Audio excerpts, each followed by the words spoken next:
Okay. Fine. அனைவருக்கும் அனைவருக்கும் வணக்கம்.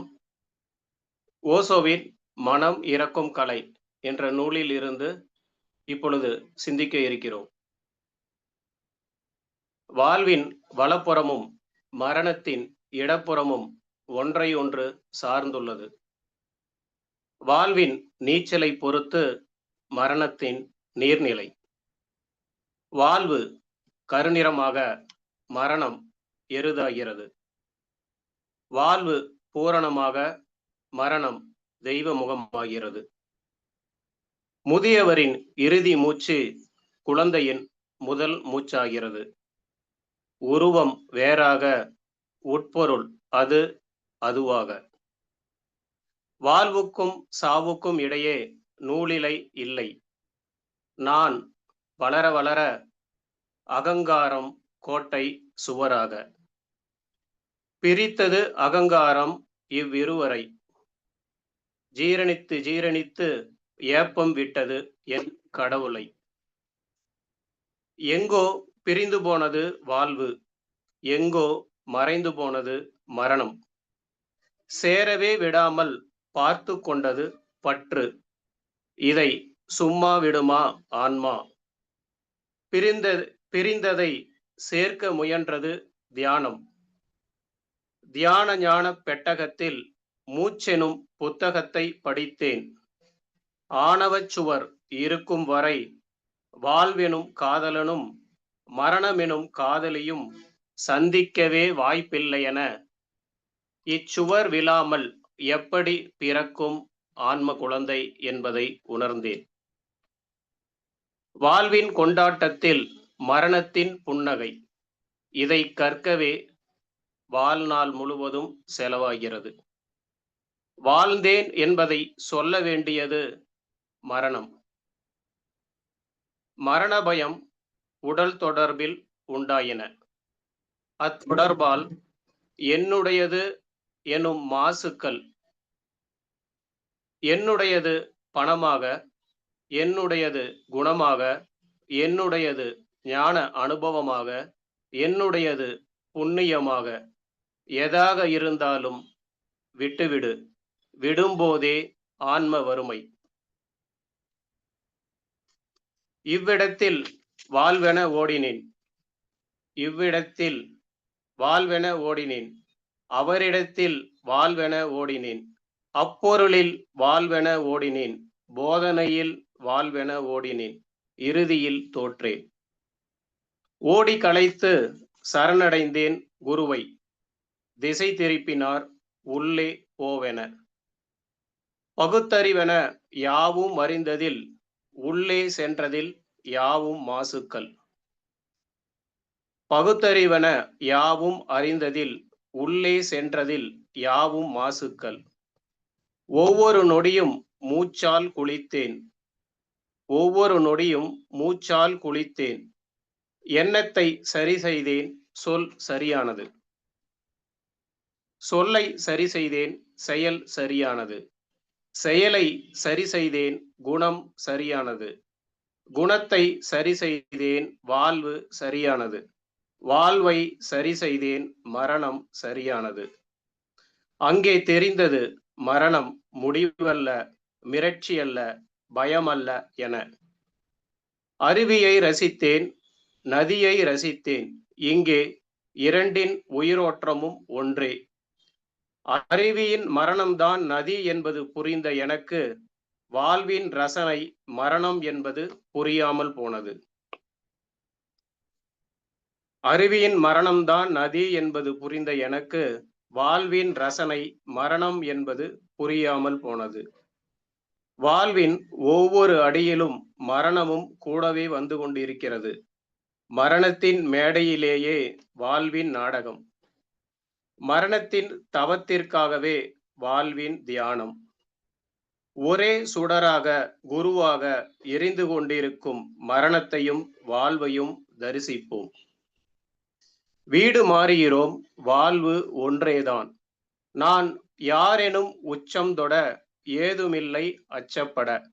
நான் யாரெனும் உச்சம் தொட ஏதுமில்லை அச்சப்பட. இளமையின் அனுபவம் முதுமையில் ஞாபகம். முதுமையின் அனுபவம் இளமையின் ஞாபகம். மிஞ்சுவது ஞாபகமே, பின் அதுவுமில்லை. வாழ வந்தோம், வாழ்வில் சாவை புரிந்து கொண்டோம். இடையில் எங்கிருந்து வந்தேன், என்னோடு உள்ளே இருப்பது யார், நான் யார் என வினவ, உடல் கோயிலானது, உயிர் கடவுளாயினது, வாழ்வு தவமானது. தன்னை யாரென மறந்து பரிதாப நிலையில் இருந்தேன். தன்னை யாரென மறந்து பரிதாப நிலையில் இருந்தேன். இன்னும் எத்தனை ஜென்மம்?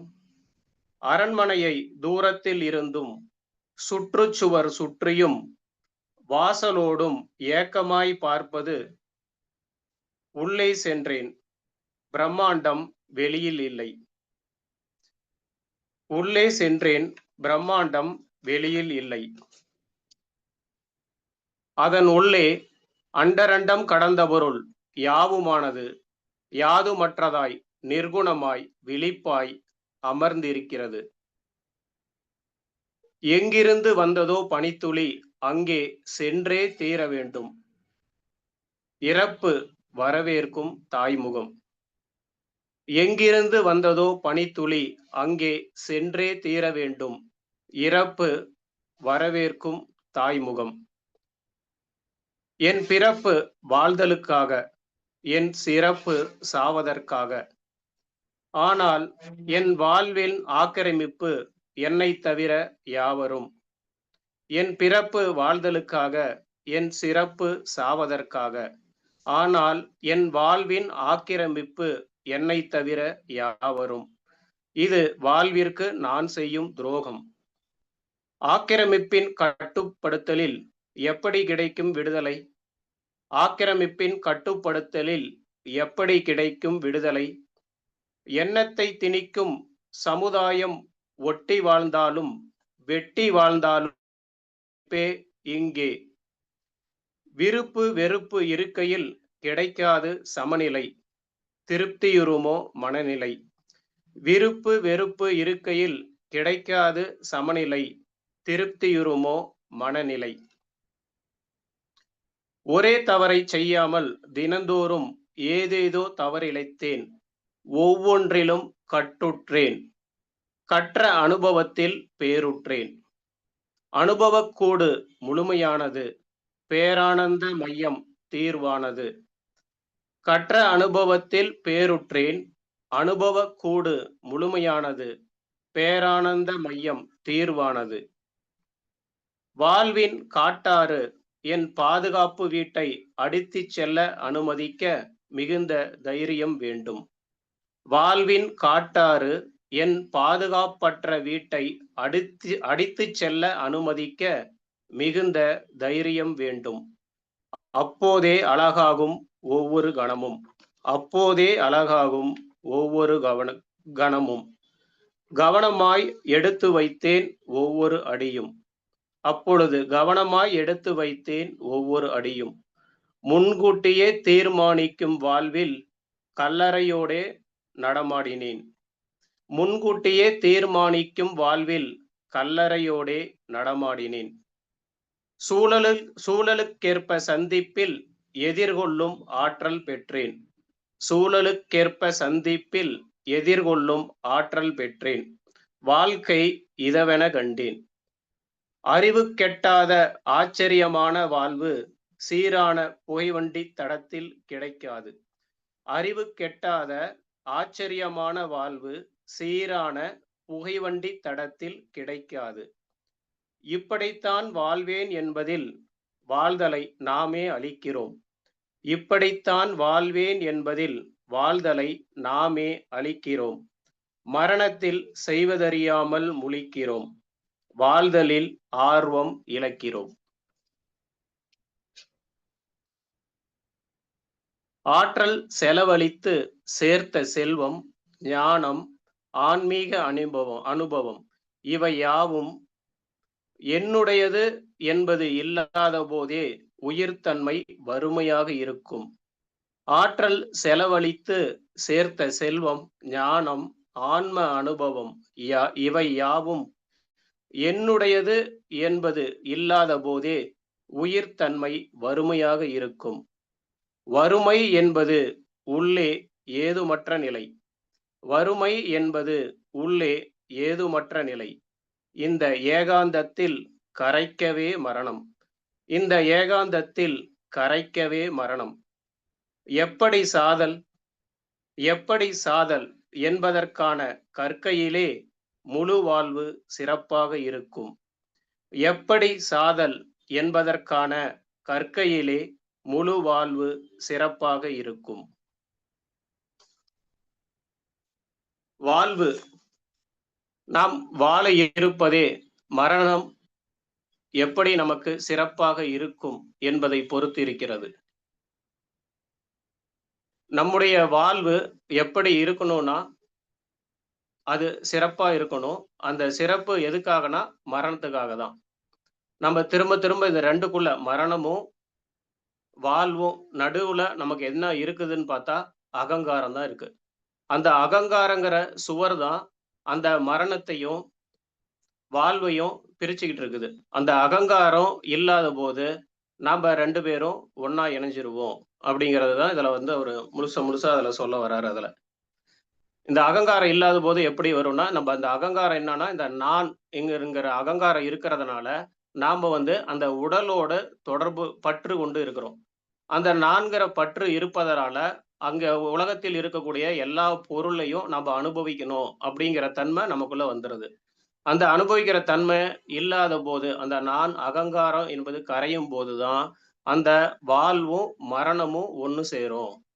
அப்படிங்கிறது தான் இதுல அவரு சொல்ல வராரு. இந்த அகங்காரம் சுருக்கமா சொல்லணும்னா, இந்த அகங்காரம்ங்கிறது வந்து நமக்குள்ள இல்லாத போது, இது 2மே நமக்கு சமமா போயிரும். எப்படி நாம வந்து வாழ்வ கொண்டாட்டம்னு நெனச்சு, மரணத்த வந்து திண்டாட்டம், அது வந்து என்னுடைய எதிரி அப்படின்னு பார்க்கிற வரைக்கும் நம்மளால வாழ முடியாது. அந்த பயம்ங்கிறது எப்ப வருது? நான் வந்து இங்க இருக்கிற பற்றெல்லாம் நான் அனுபவிக்கணும். திரும்ப திரும்ப எதா இருந்தாலும் சரி, ஆன்மீக அனுபவமா இருந்தாலும் சரி, அது வந்து என்னுடையது என்கிற தன்மைய எனக்குள்ள குடுத்து உடலோடு பற்ற உருவாக்கி, இந்த உலகத்திலேயே என்ன சிக்க வச்சுக்கிட்டே இருக்குது. அதனால எப்ப நமக்கு அந்த பயம்ங்கிறது இருக்குதோ, அப்போ வந்து முழுசா நான் வாழல அப்படிங்கிறாரு ஓஷோ. இதுல வந்து என்னன்னா, நம்ப பயம்ங்கிறது வந்து மரண பயம்ங்கிறது வந்து நமக்கு இருக்கவே கூடாது. அப்படி இருக்கக்கூடாது அப்படின்னு நம்ம ஒரு தியரியா, தத்துவமா, போதனையா அது மாரி இல்லாம இருக்கணும்னா, நான் சிறப்பா வாழணும். அதே மாரி வாழ்தல்ங்கிறத வந்து நான் ஒரு போதனையா, வாழ்க்கைங்கிறது என்ன அப்படின்னு சொல்லி, நான் ஒவ்வொரு இடமா கேட்டு, கேட்டு, கேட்டு போயிட்டே இருந்தேன்னா, நான் வாழ்க்கையை இழக்கிறேன். வாழ்க்கைக்கு உண்டான அர்த்தத்தையும் இழக்கிறேன். அது எப்படின்னு பார்த்தா, நம்ம வந்து காதல்ன்னு சொல்லி என்னான்னு கேட்டு நம்ம புத்தகம், புத்தகமா படிச்சுக்கிட்டே இருந்தோம்னா, அந்த இடத்துல நம்முடைய அன்பு வந்து அறிவா இருக்குமே தவிர, அது ஒரு உணர்வு பூர்வமா இருக்காது. அது எப்படின்னா, ஒரு புத்தக அறிவா தான் இருக்கும். ஞானமா தான் இருக்குமே தவிர, அத நம்மள அப்ளை பண்ணி செயல்படுத்தி வெளிப்படுத்தக்கூடிய தன்மையில இருக்க மாட்டோம். இந்த வந்து எண்ணத்த திணிக்கிறதுக்கு வந்து நம்மளுடைய சமுதாயம் வந்து எப்பொழுதுமே காத்துட்டு இருக்குது.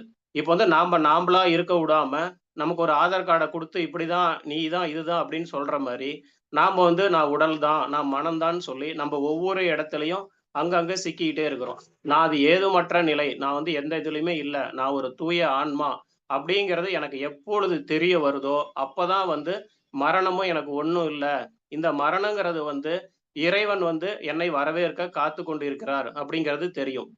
நமக்கு வந்து எருதின் முகம், கருப்பா ஒரு குழந்தைக்கு கூட ஒரு எருதின் கொம்பு, அப்படி போல நமக்கு வந்து அப்படி பயமா எதுவும் இல்லாம, நமக்கு வந்து மரணம் என்பது தெய்வம் நம்மை அரவணைப்பதற்காக காத்துக் கொண்டிருக்கிறது என்பது எப்ப தெரியும்னு பார்த்தா, நாம வந்து வாழ்வுங்கிறத வாழ்ந்தா தான் தெரியும். அந்த வாழ்தல் நம்ப எப்பொழுது வாழ்வோம் என்றால், நான் யார் என்பதை அறிந்தால் தான் என்னால அது உணர முடியும். அது எப்படி நான் வாழணும்? எப்படி நான் சாகணும்? நான் யார் என்பதை தெரிஞ்சுக்கணும்னா, அதுக்கு நான் தியானம் பண்ணணும். அந்த தியானம் பண்ணும்போது, அந்த எண்ணமற்ற நிலைக்கு நாம போகும்போது தான், சுத்த அறிவா இருக்கக்கூடிய அந்த ஆன்மா அப்படிங்கிற நிலைக்கு நாம கலப்போம். அப்போ வந்து நானும் இறைவனும் ஒன்றாவே இருப்போம். இந்த வாழ்வும், மரணம் என்பது வந்து தனித்தனியா பிரிஞ்சு இல்ல. ஒன்றை ஒன்று சார்ந்துள்ளது. ஒரு குழந்தை வந்து எப்பொழுது முதல் மூச்சு எடுக்குதோ, அப்போ ஒரு முதியவரின் இறுதி மூச்சும் விடப்படுது. இது 2மே ஒன்றை ஒன்று சார்ந்துள்ளது. அதுதான் வந்து எரிந்து கொண்டிருக்கும் எரிச்சு தழல்ங்கிறாரு. தீபம்ங்கிறாரு. தீபம் மாரி 2மே ஒண்ணா தான் இருக்குது. ஒரு நாணயத்தின் இரு பக்கம் அப்படின்னு சொன்னா கூட இது வேற, அது வேறங்கிற மாரி போயிரும். அது 2ம் சேர்ந்து தான் ஒரு ஒரு சுடராவே எரிஞ்சுகிட்டு இருக்குது. இதுல வந்து 2யுமே நம்ம பிரிச்சு பார்க்கவே முடியாது. நம்ம எப்ப பிரிச்சு பார்க்குறோமோ, இது வேற, அது வேறன்னு எப்ப நம்ம பிரிச்சு பார்க்குறோமோ, அப்போ வந்து முழு அளவுல நம்ம வாழவே இல்ல அப்படிங்கிறாரு. நம்ம முழுசா வாழணும்னா, ஒவ்வொரு கணமும் நம்மளுடைய மூச்சு எப்படி இருக்குதோ, நம்மளுடைய ரத்த ஓட்டம் எப்படி இருக்குது, அது மாரி நம்ப வாழ்தலும் நமக்கு உள்ளுக்குள்ள தான் இருக்குது. இந்த வாழ்தல் என்னான்னு சொல்லி நம்ம எங்கெங்கேயோ காடு, மலையெல்லாம் தேடி எங்கெங்கேயோ போயனாலும், அந்த போதனையால கிடைக்கிறது வந்து நான் வாழ்ந்ததா அர்த்தம் ஆகாது. அப்படி யாரா ஒருத்தர் வாழ்தல் என்னான்னு அவங்க சொன்னாங்களா, அது அவங்களுடைய அனுபவமே தவிர, நமக்கு உண்டான அனுபவமா அது இருக்கவே இருக்காது.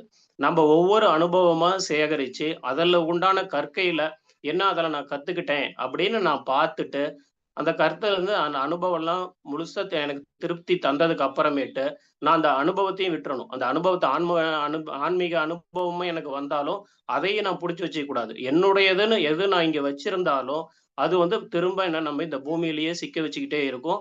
மறுபடியும் நமக்கு ஒரு பிறப்பு குடுக்கும். அந்த உடல் தொடர்பும், மனத்தொடர்பு என்பது இந்த 2 தொடர்பும் நமக்கு இல்லாம இருக்கணும்னா, அதுக்கு நம்ப தியானம் பண்ணணும். அந்த தியானம் இன்னும் மேம்பாடு அடையும் பொழுது, அது தவமாகிறது. இந்த தவத்தால நமக்கு என்ன வரணும்னா, இந்த மரணம் அப்படிங்கிறத நான் வெல்லக்கூடிய அளவுல நான் போகணும். அப்படி நான் வெல்லக்கூடியவனா இருக்கும்போது, நான் இங்கே ஒவ்வொரு நிமிடமும், ஒவ்வொரு கணமும் இந்த வாழ்வை நான் நிம்மதியாக வாழ்வேன். அந்த நிம்மதியாக வாழும்போது, எனக்குள்ள எந்த பற்றும் இல்லாதபோது, என் ஆன்மா வறுமையாக இருக்கும். இப்ப ஆன்மா வறுமையாக இருக்கும் அப்படிங்கிறத பார்த்தோம்னா, இந்த தொடர்புகள் எதுவுமே இல்லாம நான் ஏதுமற்ற நிலையில் இருக்குகிறது தான் ஆன்ம வறுமை அப்படிங்கிறாரு. ஜீசஸ் சொல்றதா அதுல வருது. அதனால நாம் தியானம் செய்வோம். தியானம் எதற்காக செய்கிறோம் என்றால், நான் யார் என்பதை உணர்வதற்காகவும், எங்கிருந்து நாம் வந்தோமோ, அங்கேயே செல்வதற்காகத்தான் இந்த பிறவி இருக்கிறது என்பதை அறிந்து கொள்வோம். நன்றி.